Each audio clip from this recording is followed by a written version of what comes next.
Dương một mơ bị thi nghiក្នុងការធ្វើស៊ុបសាឡាត់ដែលមានរសជាតិឆ្ងាញ់ងាយស្រួលធ្វើចំពោះអ្នកមិនទាន់ Subscribe កុំភ្លេចជួយ Like Subscribe និងរូបកណ្ដឹងដើម្បីទទួលបានវីដេអូថ្មីៗ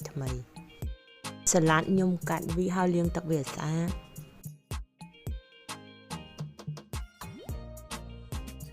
ពេលដែលទឹកពុះហើយខ្ញុំបង់ប្រហិតចូលដាក់សាច់គោចូលខ្ញុំប្រើសាច់គោ2ខាំកន្លះខ្ញុំប្រើអាកាភួនស្រួយដាក់បង្វាស់វាឲ្យពុះសិនអំបិល2ស្លាបព្រាកាហ្វេប៊ីចេង1ស្លាបព្រាកាហ្វេស្ករស1ស្លាបព្រាកាហ្វេដួសពពុះចេញសាច់គោយកអត់ត្រូវការបង្វាស់យូរទេតែវាមកពុះទៅឆ្អិននៃអាកាភួនស្រួយនេះវាបង្វាស់ស្វិតដោយសាច់គោធម្មតា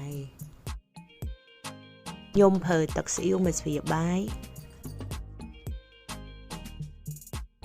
បន្ទាប់ពីទឹកពុះហើយខ្ញុំដាក់សាឡាត់ចូលដាក់បង្វាស់វាឲ្យពុះសិន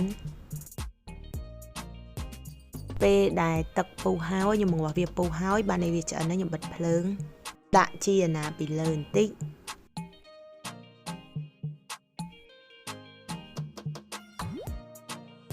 ដាក់ខ្ទឹមបំពងចូល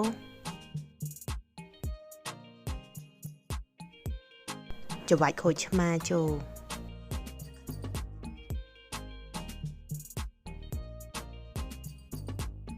ស៊ុបសាឡាត់របស់ខ្ញុំបានឆ្អិនរួចរាល់ហើយធានាថាឆ្ងាញ់